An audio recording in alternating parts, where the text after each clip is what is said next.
Assalamualaikum warahmatullahi wabarakatuh. Perkenalkan, nama saya Siti Marhama. Saya dari kelas 4M. NPM saya 0620 3050 1396. Baiklah, hari ini saya akan menjawab soal ujian akhir atau UAS dari mata kuliah Praktikum Audit. Soal pertama yaitu jelaskan temuan Anda pada modul KAS dan setara KAS beserta Propose Adjustment dan Reclassification Entries atau PARI, yaitu pada halaman 88 atau 83 sampai 89. Di situ saya menemukan pada Bank Lupo yang pertama setoran clearing dengan kode transaksi 1363990 belum dicatat perusahaan namun sudah dicatat oleh Bank Lupo. Maka jurnal koreksinya yaitu Bank Lupo pada piutang usaha sebesar 3.750.000. Kemudian temuan yang kedua, perusahaan belum mencatat atas pendapatan bunga, maka jurnal koreksinya itu Bank Lupo pada pendapatan bunga sebesar Rp75.226. Yang ketiga, belum mencatat pembayaran biaya cek ADM, maka jurnal koreksinya itu beban administrasi pada Bank Lupo sebesar Rp23.000. Yang keempat, belum mencatat atas tolakan clearing atau cek kosong, maka jurnal koreksinya yaitu piutang usaha pada Bank Lupo Rp3.350.000. Setelah melakukan catatan koreksi pada Bank Lupo, adapun pada Bank CAB yaitu yang pertama, setoran clearing belum dicatat perusahaan, namun sudah dicatat oleh bank, maka mendapatkan jurnal koreksi seperti Bank CAB pada piutang usaha atau PT Lestari sebesar Rp10.600.000. Kemudian yang kedua, belum mencatat pendapatan bunga, beban CAB pada pendapatan bunga Rp156.500. Yang ketiga, belum mencatat beban administrasi, maka biaya administrasi pada Bank CAB sebesar Rp25.000. Yang keempat, belum mencatat cek kosong, maka piutang usaha pada Bank CAB Rp2.200.000. Yang kelima, lebih catat atas pembayaran utang PT Berkat, yaitu maka utang usaha pada Bank CAB Rp990.000. Adapun catatan pemeriksaan tersebut saya dapatkan dari halaman 129 buku 1.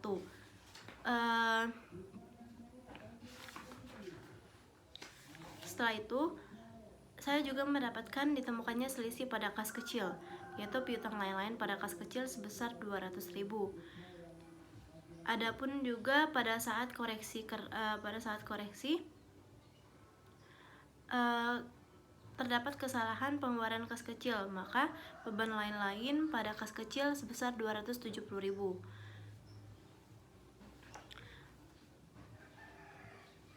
Dari selisih-selisih yang saya dapat tadi, adapun PARI yang bisa saya catat pada halaman 82.000, kas besarnya para debit 19.900.000, maka per auditnya menjadi 22.900.000. Kemudian kas kecil kredit sebesar 200.000, maka per audit 2018-nya menjadi 1.800.000.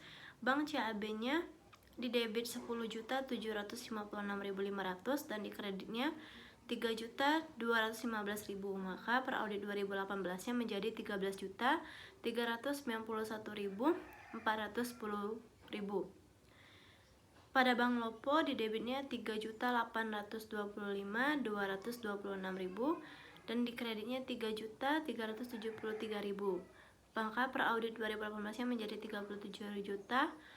37.092.640 rupiah. Setelah itu total per audit 2018-nya menjadi 75.184.50 rupiah.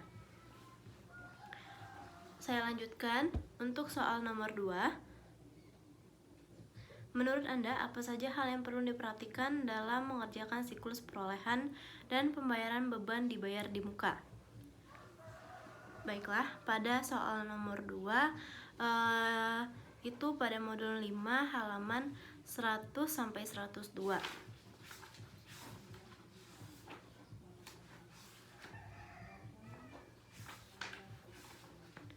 Pada halaman 100 sampai 102, apa saja yang perlu diperhatikan?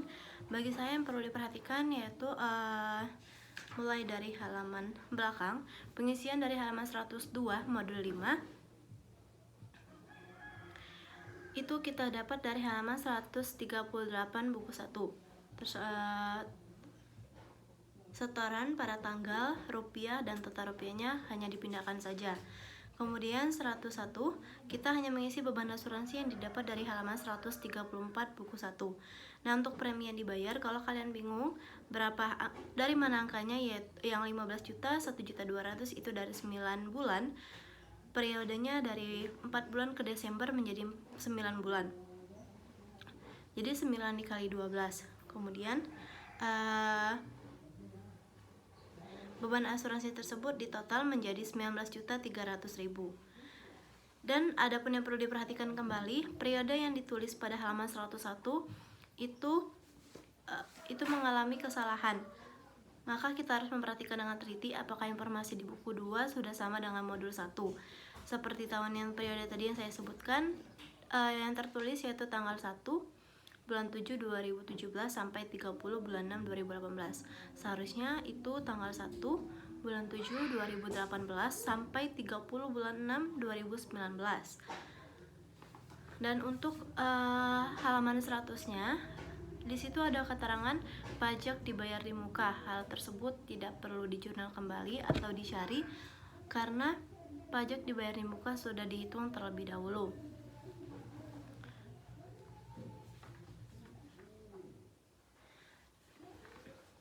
Selain itu, ada pun yang perlu diperhatikan lagi yaitu mendapatkan jurnal koreksi, yaitu beban sewa pada sewa dibayar di muka sebesar 6.666.66 rupiah, 667 rupiah, maaf. Kemudian hal tersebut didapatkan dari perhitungan yang saya hitungkan dari aset yang diasuransikan, yaitu sewa dari PT Betawi Land dan PT Sugus. Kemudian beban sewanya 5 juta pada PT Betawi Land dan kepada PT Sugusnya 1.666.667 rupiah, ditotalkan menjadi 6.666.667 rupiah. Setelah itu saya lanjutkan untuk soal nomor 3.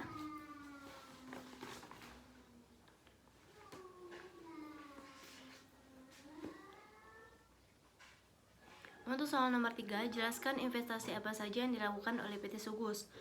Investasi yang dilakukan oleh PT Sugus bisa dilihat dari halaman 152 buku 1.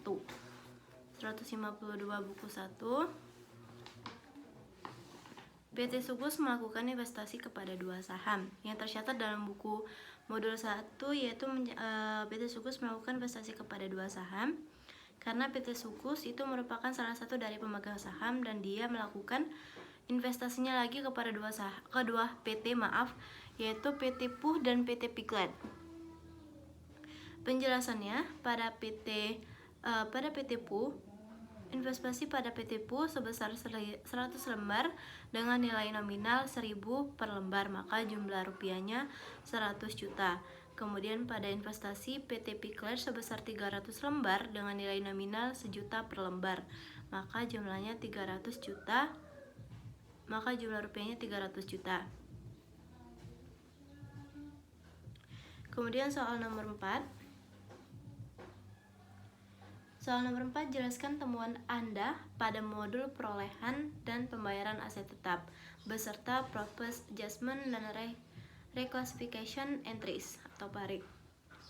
Temuan Anda pada modul perolehan dan pembayaran aset. Hal tersebut kita lihat dari modul 7 halaman 117.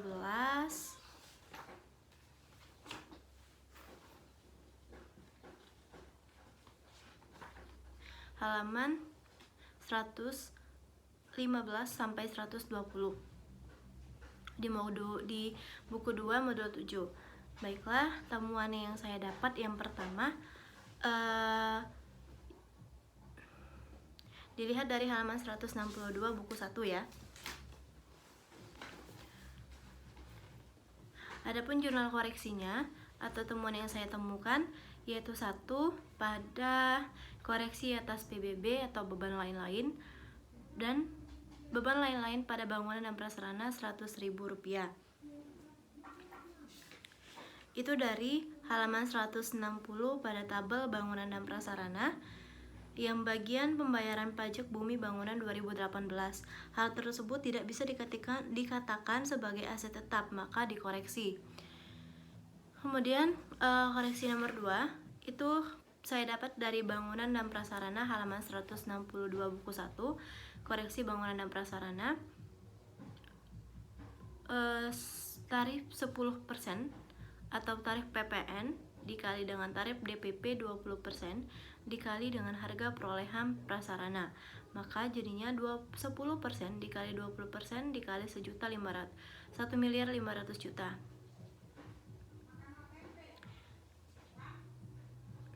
Maka totalnya sama dengan 30 juta. Dan jurnal koreksinya menjadi bangunan dan prasarana pada utang lain-lain atau utang PPN sebesar 30 juta. Koreksi yang ketiga pada kendaraan bermotor. Koreksi atas kerugian yang didapat. Kerugian yang didapat perhitungannya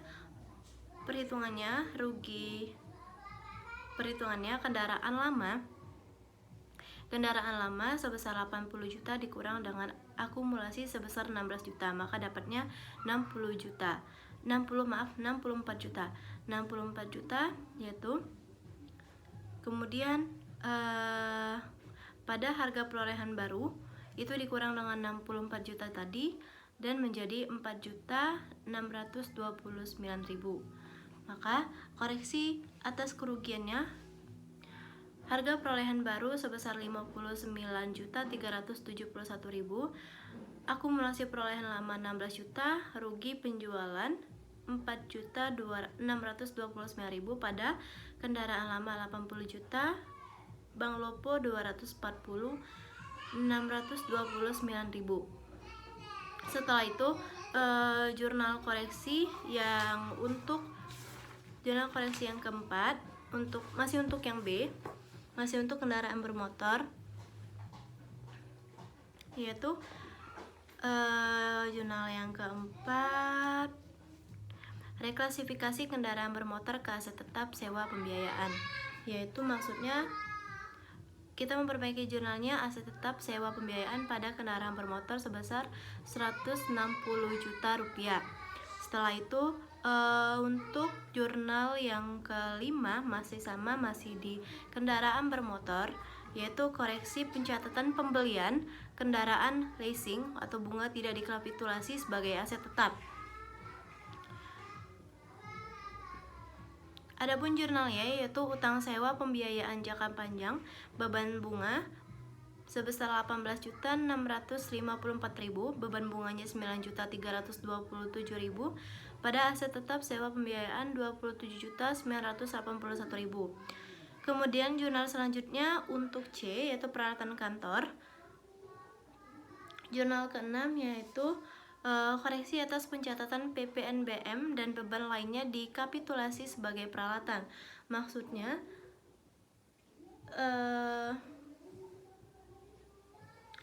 nilai impor itu tidak dikatakan sebagai peralatan kantor, maka PBB PPN barang mewah 5% dan beban dan PPh pasal 22 itu ditotalkan. Jadinya peralatan kantor pada beban lain-lain 9.890.000.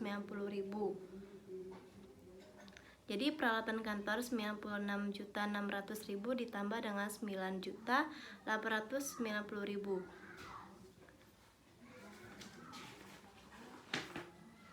Kemudian setelah koreksi yang ke-6, adapun koreksi yang ke-7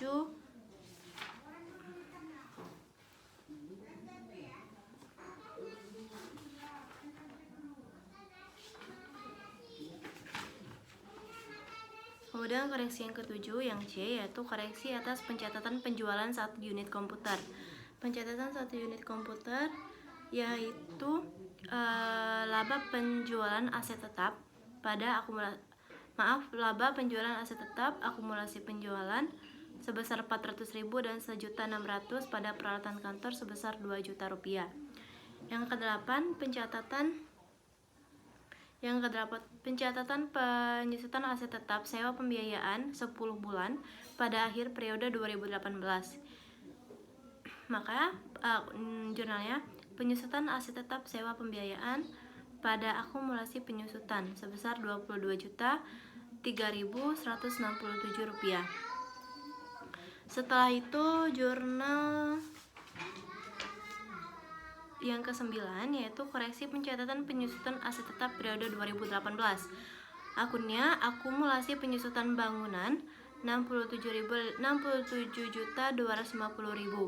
Kemudian yang akumulasi penyusutan kendaraan bermotor 176.181.600 rupiah.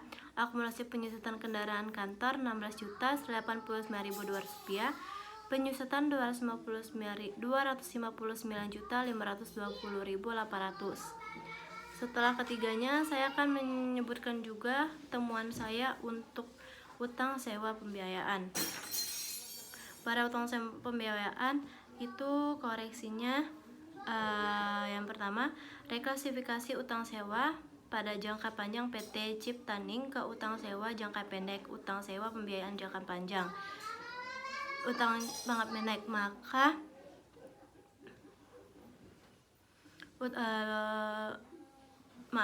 saya ulangi lagi. Jurnal yang saya temukan untuk utang sewa pembiayaan yaitu reklasifikasi utang sewa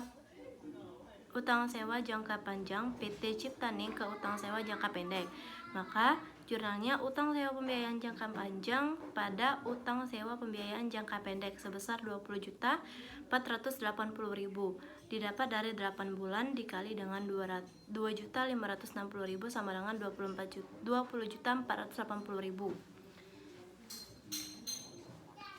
8 bulan itu bisa dilihat dari halaman 164 ya.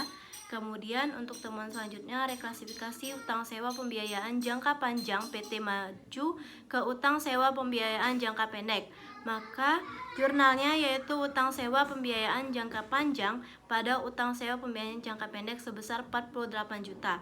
Hal tersebut dari perhitungan 12 bulan dikali dengan 4 juta, maka sama dengan 48 juta. 12 bulan itu dari mana? Yaitu 12 bulan itu dari sisa jangka pendek yang tersisa. Setelah itu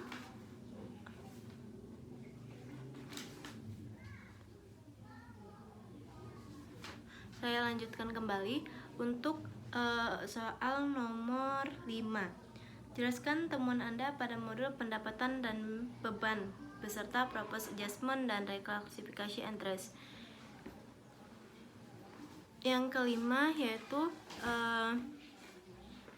halaman 126 modul 8 buku 2.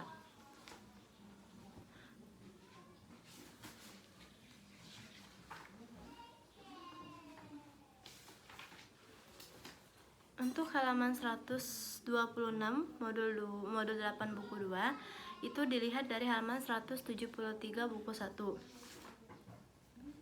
173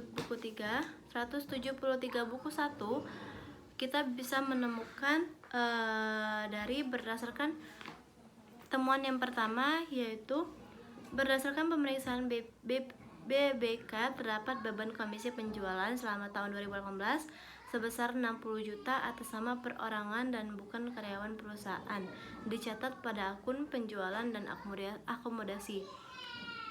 Maka jurnalnya yaitu beban gaji pada beban lain-lain.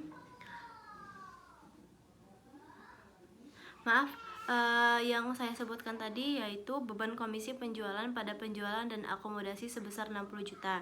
Nah, untuk di atasnya yaitu PPh 2 pasal 21 tersebut ditanggung oleh perusahaan dan telah dicatat oleh perusahaan pada akun beban lain-lain sebesar 19.877.000. Maka dicatat beban gaji pada beban lain-lain sebesar 19.877.000. Kemudian temuan yang ketiga, atas pemeriksaan BBK nomor 2 bulan 11 tanggal 15/11/2018 pembelian telepon genggam Samsung A7 sebesar 4.500.000 yang diberikan dan dicatat oleh perusahaan akun perlengkapan kantor. Maka jurnalnya jamuan dan representasi pada perlengkapan kantor sebesar 4.500.000. Kemudian yang keempat, atas pemeriksaan BBM nomor 29 tanggal 14 bulan 9 2018 penjualan kardus sebekas 20 juta dicatat sebagai berikut, yaitu jamuan dan representasi pada pendapatan lain-lain sebesar 20 juta. Yang terakhir yaitu kurang saji, pencatatan kurang saji berdasarkan pemeriksaan BBK nomor 2 bulan 1 tanggal 5 bulan 1 2019 sebesar 100 juta, namun dicatat sebesar 10 juta. Maka kurang sajinya kita catat, yaitu kesejahteraan karyawan pada Bank Lupus sebesar 90 juta rupiah. 90 juta rupiah kita dapat dari 100 juta dikurang dengan 10 juta jadinya 90 juta rupiah. Baiklah, sekian yang bisa saya sampaikan atau saya jawab dari soal-soal UAS yang sudah disediakan. Assalamualaikum warahmatullahi wabarakatuh.